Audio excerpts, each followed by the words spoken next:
Generation है, पीढ़ियाँ हैं, वो अपने संस्कारवान जैसे अपने देवी देवता कौन से हैं, अपना धर्म क्या है, अपना कर्तव्य क्या है, बड़ों का सम्मान करना कैसा है, ये नहीं सीख पाते हैं। तो इस वजह से इस शिविर को लगाना अति अनिवार्य समझा। इस वजह से इस शिविर का आयोजन किया जा रहा है। घर पे तो मम्मी सब काम कर लेते हैं, यहाँ स्वयं को काम करना पड़ता है सारा।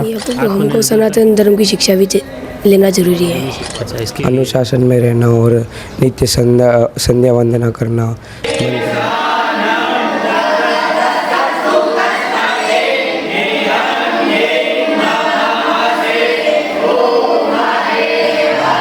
लगभग 200 के लगभग बच्चों का उपनयन संस्कार इस शिविर के मध्य में हुआ। बाकी तो जैसे बिना देखाती है जो मैं कंठस्थ पूरा बोल सकता हूँ। श्रीमन महागणाधिपति नमः, श्री लक्ष्मी नारायणाभ्याम नमः, श्री शुभमेश्वराभ्याम नमः, श्री वाणीकर्ण्यकर्पाभ्याम नमः, श्री साची गुरुदेवाभ्याम नमः, श्री इष्ट देवताभ्याम नमः, श्रीमन महागणाधिपतये नमः, श्री लक्ष्मी नारायणाभ्याम नमः, श्री उमा महेश्वराभ्याम नमः। आज आधुनिक युग में हर व्यक्ति भागदौड़ भरी ज़िंदगी जी रहा है, लेकिन उस बीच में कहीं न कहीं युवाओं में, नई पीढ़ी में संस्कार निर्माण की बात होती है। उस संस्कार निर्माण को लेकर कहीं ठोस कार्रवाई, ठोस प्रयास सरकार स्तर पर भी नहीं हो रहे हैं, लेकिन कुछ जगह ऐसे सामाजिक या स्वयंसेवी संगठन ऐसा प्रयास कर रहे हैं जिसकी वजह से न सिर्फ सनातन संस्कृति जीवित रहे बल्कि सनातन धर्म का पाठ आज की युवा पीढ़ी सीख सके और अपने जीवन में उतार सके। कुछ ऐसे ही प्रयास हो रहे हैं राजसमंद जिला मुख्यालय के पास भावा गांव में, जहां पर नोबल पब्लिक स्कूल परिसर में एक 15 दिवसीय वैदिक संस्कार शिविर का आयोजन हो रहा है। इस आयोजन को लेकर जानते हैं हमारे साथ में इस ग्रुप, इस संस्थान से जुड़े सभी पदाधिकारी कि आखिर ये प्रयास कैसे शुरू हुए, इसकी क्या पूरी कहानी है, कितने बच्चों को, कितने युवाओं को इसका प्रशिक्षण दिया जा रहा है। अभी हमारे साथ से सबसे पहले गोविंद जी, पहले तो मैं आपका थोड़ा सा परिचय जानूं। मेरा नाम गोविंद शर्मा है, मैं यही भावा निवासी हूँ और इस संस्था में अध्यक्ष पद पर हूँ भी। संस्था का पहले नाम बताओ। श्री महर्षि वेदव्यास सनातन वैदिक शिक्षण सेवा संस्थान भावा। अच्छा, ये सबसे पहले आपके मन में विचार कैसे आया कि मैं ऐसी संस्था बनाऊं और ये प्रयास किए जाए? जब हम पूजा पाठ इत्यादि में जाते थे तो देखते थे कि वहाँ पर वेदों के मंत्र का उच्चारण हो रहे हैं और उनके देखते तो फिर हमारा मन में विचार हुआ हम गुरुकुल में नहीं गए हैं, लेकिन आने वाली पीढ़ी को गुरुकुल की कमी नहीं कम लगे, तो इसलिए हमने 2020 में इस कार्य के लिए प्रयास किया और 2022 में इस धरातल पर उतर के पहला शिविर किया था। इस आपके संस्थान में सबसे पहले जो गठन किया आपने संस्थान का, तो उसमें कौन कौन आपके मुख्य साथी? ओम प्रकाश जी शर्मा है, विष्णु जी शर्मा, नंदलाल जी उपाध्याय, प्रहलाद जी तिवारी, हम 5-6 जने ही पहले शुरुआत में थे। तो शुरुआत में कितने, फर्स्ट साल में कितने बच्चे रहे, कितने युवा रहे? उसके बाद 100 बच्चों का रजिस्ट्रेशन हुआ था उस समय और 100 बच्चे फर्स्ट शिविर में हमारे से सीख के गए। अच्छा, तो उस समय कहाँ आयोजन हुआ था शिविर का? नहीं, यहीं पर चौथा शिविर लगभग कंटिन्यू हमारे यहीं से नोबल स्कूल परिसर में। हाँ जी। अच्छा, इनकी तरफ से ये निःशुल्क व्यवस्था? हाँ, ये जो परिसर है वो निःशुल्क दिया जाता है हर वर्ष। अच्छा, यहाँ अभी जैसे आपके यहाँ चौथा वर्ष है, चौथे वर्ष में कहाँ से बच्चे आ रहे हैं, किस तरह से रजिस्ट्रेशन करवाते हैं, कैसे जुड़ते हैं? सभी ऑनलाइन रजिस्ट्रेशन करवाते हैं और ऑफलाइन भी करवाते हैं, महाराष्ट्र से, गुजरात से, हैदराबाद से, MP से और आसपास के जो 4-5 ज़िले हैं, राजसमंद, भिलवाड़ा, चित्तौड़गढ़, उदयपुर और पाली, यहाँ से बच्चे आते हैं। तो कितने दिन का ये कैंप रहता है, क्या चीज़ें इसमें आप मुख्य रूप से? 15 दिवसीय का शिविर रहता है। इसमें ब्राह्मण जो नए बालक आते हैं उनको अपने जो प्रातःकालीन संध्या इत्यादि सिखाई जाती हैं और जो उठने बैठने की जो भी नित्य क्रिया होती है, कैसे माता पिता के साथ में आचरण करना चाहिए, गुरु के साथ में आचरण करना चाहिए, संध्या वंदन, पूजा पाठ में मंत्रों का कैसे उच्चारण करना चाहिए, सब इनको सिखाते हैं। बिल्कुल गोविंद जी, आगे आए हूँ। क्या नाम है आपका? विकास पारिक। कहाँ से हो आप? मैं गंगापुर से। आप इस संस्था से कैसे जुड़े? हम पूजा पाठ करते हैं साथ में ही, तो जुड़ गए। अच्छा, क्या लगा है जैसे रूटीन में आपको यहाँ इस संस्था से जुड़ के या इस? हम सुबह प्रातः 5 बजे बच्चों को उठाते हैं, फिर संध्या वंदन, फिर उनका अल्पाहार वगैरह होता है, फिर अध्ययन वगैरह होता है 12 बजे तक। 12 बजे फिर इनको भोजन दिया जाता है, फिर 1.5 घंटे 2 घंटे का इनको विश्राम होता है। उसके बाद वापस अध्ययन, उसके बाद खेल और सायकालीन संध्या आरती। ये जैसे आज आधुनिक युग में एक तरह से भागदौड़ भरी ज़िंदगी में इस तरह के कैंप कितने सार्थक हैं? पहले आपका परिचय। मेरा नाम प्रहलाद तिवारी है, मैं देवगढ़ के पास से भगतपुरा गांव से हूँ। और इसका लगाना अति अनिवार्य ऐसे हुआ क्योंकि हमारे जो पाश्चात्य ये संस्कृति है, जो अपने हिंदू संस्कृति का ह्रास हो रहा है, मतलब विलुप्त तो होती जा रही है। इस वजह से धर्म का जैसे कि धर्मांतरण होना, अपनी संस्कृति के प्रति, अपने संस्कार को प्रति जो विलुप्तियाँ हो रही है अपने अधिकारों का, तो उनमें संस्कृति का ज्ञान देना अनिवार्य है। क्योंकि आजकल की जो जनरेशन है, पीढ़ियाँ हैं, वो अपने संस्कारवान नहीं, जैसे अपने देवी देवता कौन से हैं, अपना धर्म क्या है, अपना कर्तव्य क्या है, बड़ों का सम्मान करना कैसा है, ये नहीं सीख पाते हैं। तो इस वजह से इस शिविर को लगाना अति अनिवार्य समझा, इस वजह से इस शिविर का आयोजन किया जा रहा है। आप इससे कैंप से कैसे जुड़े? हम साथ में पूजा पाठ करते हैं, तो उस वजह से साथ में ही जुड़े हैं ऐसे। आपने जैसे ये चीज़ें शुरू हुई, उससे पहले आपने कभी इस तरह के कैंप में थोड़ी मैंने इस से संबंधित जो कसार है वहाँ 2010 में शिविर में अध्ययन किया था। उससे वहाँ से प्रेरणा मिली कि हम भी ऐसे आगे बढ़े। ऐसे बहुत से गुरुजनों को देखते हैं कि वैदिक मंत्रोच्चार करते हैं, वेद पाठी हैं, तो उस वजह से हमें भी लगा कि हम भी कुछ कर। विशेष उच्चारण महत्वपूर्ण रहता है क्योंकि जो उनका उच्चारण यदि सही तरीके से नहीं होता है तो उसका गलत प्रभाव होता है, और सही तरीके से उच्चारण होता है तो उसका अच्छा प्रभाव भी होता है। और इनका पुराने समय से भी आप देख सकते हैं कि पुराने युग से भी कि वेदों का अध्ययन किस तरह महत्वपूर्ण है और उनका उच्चारण वगैरह ये क्यों महत्वपूर्ण है, क्यों आवश्यकता है, इनकी ज़रूरतें कहाँ हैं, इनकी ये ज़रूरी है। बिल्कुल। क्या नाम है आपका? मेरा नाम वीरेंद्र कुमार शर्मा है। मैं शामिल रानी शाखा का अध्ययन किया हुआ हूँ मैं। अच्छा, यहाँ से कब जुड़े आप? मैं इसी साल शिविर के अंदर आया था। जब हमारी गोविंद जी से मुलाकात हुई थी तो उन्होंने कहा कि हमारे एक सामवेद के अध्यापक की आवश्यकता है, तो मेरी भी रुचि थी शुरू से कि मैं किसी शिविर के अंदर भाग लूँ और अपने जैसे और विद्वानों को खड़ा करूँ, इसलिए इनसे बात की और यहाँ पर आया था। तो यह चीज़ मुख्य रूप से आप जैसे स्टूडेंट से, यहाँ के कल्चर से, यहाँ के पंडितों से मिलने के बाद क्या लगा? मुझे ऐसा लगा कि अगर ऐसे शिविर अगर हर जगह पर चलाए जा सकते हैं, अगर यहाँ पर की जो शिविर चल रहा है इसके अंदर विद्वानों को अलग अलग वेदों का ज्ञान, साहित्य का ज्ञान, व्याकरण का ज्ञान, ज्योतिष का ज्ञान और अलग अलग सब्जेक्ट के ऊपर बहुत चर्चा की जाती है विस्तार के अंदर, और कर्मकांड इत्यादि इनको सिखाया जाता है। इसके हिसाब से भारतीय संस्कृति के अंदर ऐसे शिविर में तो मानता हूँ हर जगह चलने चाहिए।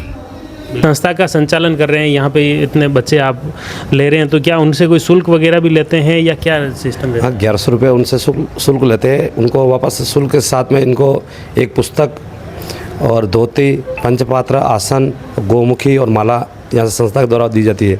और भोजन तो वैसे भामाशाह द्वारा दिया जाता है। हमारे को जो सहयोग होता है वो यहीं से होता है।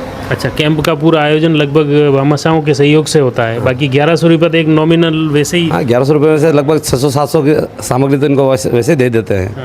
क्योंकि जो नित्यक्रम की जो पुस्तक आती है, फिर इनको अगर कोई बच्चे अगर होशियार हैं तो उनको दुर्गा सप्तशती या रुद्राष्टाध्यायी पुस्तक दी जाती है।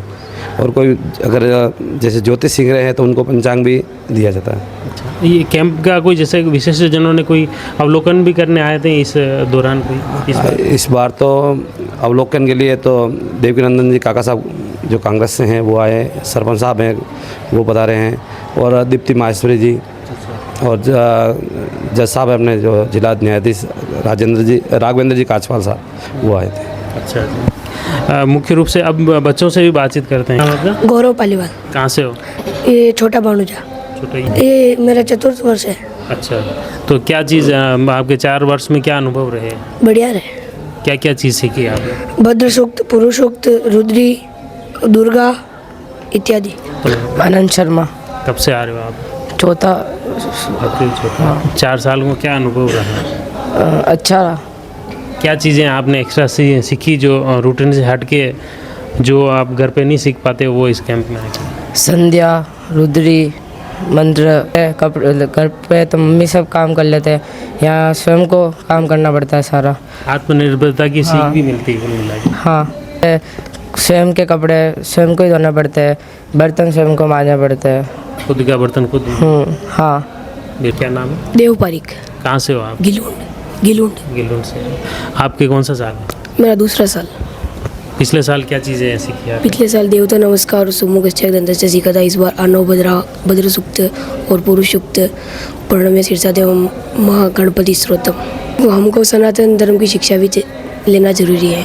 अच्छा, इसके लिए मतलब आप ये फील्ड की किसी भी फील्ड में चले जाओ, लेकिन हर फील्ड में ये ज़रूरी है। अपना हमारा धर्म जरूरी है। धर्म, सनातन संस्कृति और धर्म। जी सर। बिल्कुल, बहुत अच्छा। क्या नाम है आपका? पुष्कर पारिक। कहाँ से हो आप? पेमा खेड़ा। क्या कर रहे हो अभी आप? मैं 12th क्लियर किया हूँ अभी, फर्स्ट टाइम जुड़ा हूँ यहाँ पे।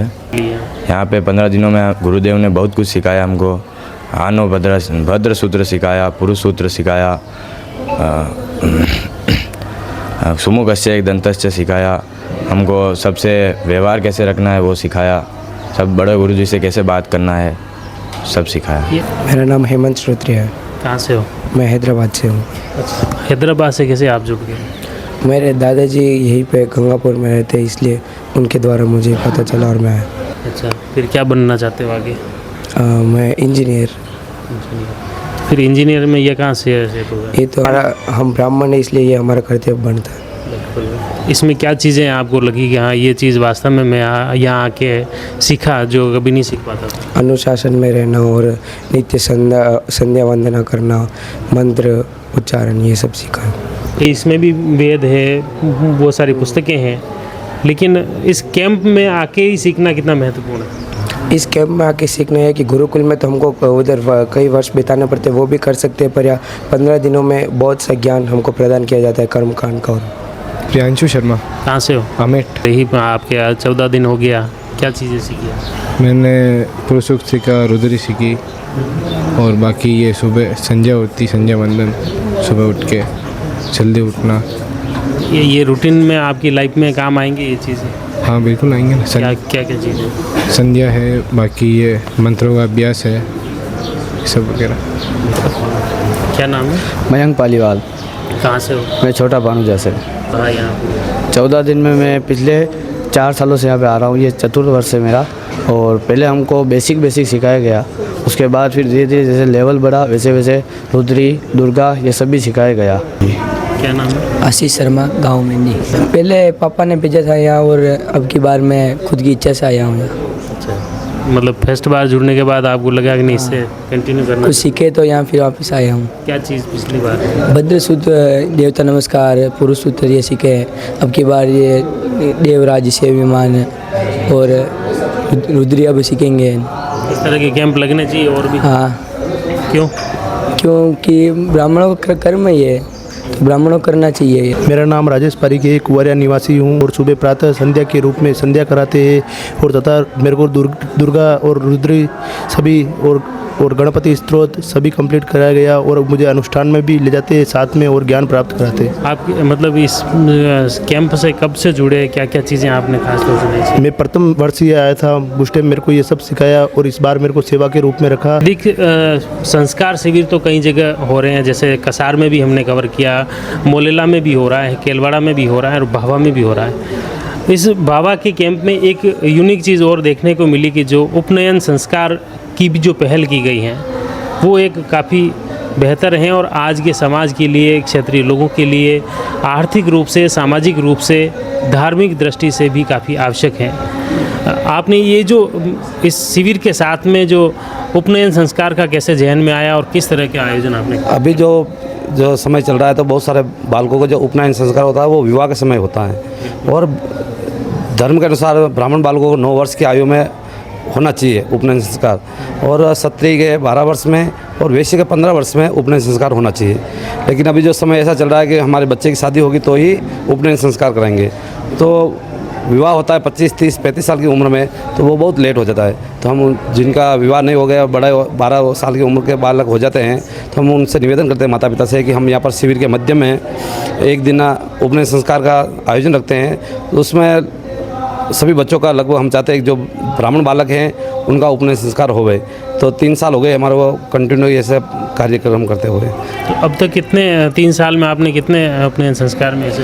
लगभग 200 के लगभग बच्चों का उपनयन संस्कार इस शिविर के मध्य में हुआ है। बाकी तो वैसे इनको यज्ञोपवीत संस्कार गुरु देते ही हैं कि जब वेद मंत्रों का जो अध्ययन करते हैं तो उनको अधिकार जब भी मिलता है जब उन्होंने यज्ञोपवीत संस्कार धारण किया हुआ हो। तो वो तो होता ही है, लेकिन हम चाहते हैं कि जो वैदिक रीति रिवाज के अनुसार पूजा पाठ हवन इत्यादि होके फिर इन बालकों का उपनयन संस्कार होता है और संत महात्माओं के कर कमलों के द्वारा उनको उपनयन धारण कराई जाती है। जैसे घर पे यूँ परिवार में दूसरी चीज़ भी रहती है कि आर्थिक बोझ भी बढ़ता है, परिवार अलग अलग एक एक जने का अपने के बच्चे के रखते हैं, तो वो भी एक काफ़ी तो वो इसीलिए तो वो जो बजट ज़्यादा होता है ना, तो वो विवाह के समय में करता है। मेहमान आएंगे तो उनको भोजन इत्यादि कराना है, वस्त्र लाने हैं, तो बहुत सारा खर्च होता है। और एक बार उपनयन संस्कार करवाते हैं तो लगभग 2 लाख का खर्चा होता है। तो हम चाहते हैं कि जो अगर 20 बच्चे 25 बच्चे या 50 बच्चे भी आ रहे हैं तो लगभग 50 आते हैं तो 50 लाख का खर्चा मान लो नॉर्मली, तो यहाँ लगभग 1-1.5 लाख में काम हो जाता है। तो हम चाहते हैं कि कम खर्चे में बालकों का सही समय पर उपनयन संस्कार हो जाए। तो ये हमने यहाँ पे कोई चार्ज वगैरह रखते हैं आप? नहीं, उनके इच्छा अनुसार जो भी अगर सहयोग करना चाहता है संस्था में वो सहयोग कर सकते हैं, किसी के ऊपर कोई चार्ज नहीं लगाता है। क्या नाम है आपका? मेरा नाम गौरव शर्मा। कहाँ रहते हो? जोगरास। क्या चीज़ें आपने कैंप में आज कितने दिन हो गए लगभग? 14 दिन हो गए। 14 दिन में क्या चीज़ें सीखे? मैं रुद्री के अंदर से गणानंतवा सीखा हूँ और आनो बद्रा और स्मकस्य और देवता नमस्कार बहुत सारे सीख लिए। मैं पहले के साल आया था यहाँ पर। पिछली बार भी आए थे? हाँ। अच्छा, दूसरा साल है आपका। तो पिछली बार क्या सीखे, इस बार क्या है? पहले साल देवता नमस्कार और शुभकस्य और आनो बद्रा पहले देखे आते थे, बिना देखे सारा आते। अच्छा। सुबह 5 बजे उठ के फिर हम छत पे जाके फिर संध्या करते हैं। सारी चीज़ें ऐसे बिना देखे आती है जो मैं कंठस्थ पूरा बोल सकता हूँ। क्या क्या चीज़? तो क्या गणानंतवा से गणानंतवा गणपति को मवा में, प्रियानंतवा प्रियपति को मवा में, निधिनंतवा निधिपति को मवा में, वसु मम आ मजा निगर पतमा त्वा मजा निगर पतम आ यदि त्रिभुज गच्छ नुष्टु पंक्त्या स बृहत् त्रिनेवा ककुसूची बिहि सम्यन्तु त्वा यपदा जा शकटपता श्रीपदा जा शकटपता विछन्दा जा शरदन्दा सोचे बे सम्यन्तु त्वा सहतोमाः सह छन्दस आ सह प्रमाणिक सप्तदेव्याः। क्या नाम है आपका? मंत्र बालीवाल। कहाँ से हो? दोइंदा। ये आप फर्स्ट कैंप ही है कि पिछली बार भी आए थे? फर्स्ट ही है। किसने बताया इस कैंप के बारे में, कैसे पता चला? पापा ने। तो पापा के कहते ही आप राजी हो गए कि पहले ही मन है? हो गए थे यार। तो यहाँ आने के बाद घर की याद नहीं आई? नहीं आई। मम्मी पापा आते होंगे यहाँ? हाँ। क्या चीज़ें सीखे आप? देवता नमस्कार और पद सूक्त। देवता नमस्कार। श्रीमन महागणाधिपति नमः, श्री लक्ष्मी नारायणाभ्याम नमः, श्री शुभमेश्वराभ्याम नमः, श्री मणिकर्णिकाभ्याम नमः, श्री साची पुरंदराभ्याम नमः, श्री इष्ट देवताभ्यो नमः, श्री ग्राम देवताभ्यो नमः, श्री इष्टान देवताभ्यो नमः, श्री वास्तु देवताभ्यो नमः, श्री माता पिता चरण कमलेभ्यो नमः, श्री बुद्धि सहिताय श्रीमन महागणाधिपति नमः। धर्मेश शर्मा। कहाँ रहते हो? ढूंढदा। यहाँ कैंप में पहली बार आए हो? हाँ। कौन लेके आया यहाँ? Mummy papa. दोनों लेके आए? तब से रह रहे हो? याद तो नहीं आती मम्मी पापा की? पक्का? नहीं। फोन पे बात तो करते हो? हैं? क्या सीखे आप ये बोलो? देवता नमस्कार। एक आध जैसे उच्चारण करके बताओगे बिना देखे? यस। ओम श्रीमन महागणाधिपतये नमः, श्री लक्ष्मी नारायण भ्यम नमः, श्री उमा महेश्वराय भ्यम नमः, वाणी हिरण्याय गर्भाभ्यम नमः, सची पुरंदराभ्यम नमः, इष्ट देवताभ्यम नमः, कुल देवताभ्यम नमः, इष्टान देवताभ्यम नमः, वाणी सची पुरंदराभ्यम नमः, इष्ट वास्तु देवताभ्यम नमः, सर्वेभ्यो देवेभ्यो प्रियम नमः, सर्वेभ्यो ब्राह्मणेभ्यो नमः, जो सिद्धि बुद्धि सहित श्रीमन महागणाधिपति नमः। धन्यवाद। ये मुख्य रूप से छात्रों के और यहाँ पर जो पढ़ाने वाले गुरु हैं उनसे भी बातचीत की, उनके अनुभव भी जाने। निश्चित तौर पर ये हर छात्र छात्राओं के लिए इस तरह के कैंप होने ज़रूरी हैं। सिर्फ ब्राह्मण नहीं बल्कि हर व्यक्ति के लिए, हर समाज के लिए संस्कार निर्माण जरूरी है। रूटीन लाइफ में जो भागदौड़ बड़ी ज़िंदगी है उसमें किस तरह से संस्कार निर्माण हो वह बहुत ही आवश्यक है। और निश्चित तौर पर जो भावा में नोबल पब्लिक स्कूल परिसर में जो इस संस्थान द्वारा जो प्रयास किए जा रहे हैं वैदिक संस्कार शिविर में, बताया जा रहा है कि पिछले 4 वर्षों के जो प्रयास में कई युवा तैयार हुए हैं, उन्होंने अपने जीवन में बदलाव किए हैं। जुड़ी रही जबरदस्त न्यूज़ के साथ, धन्यवाद।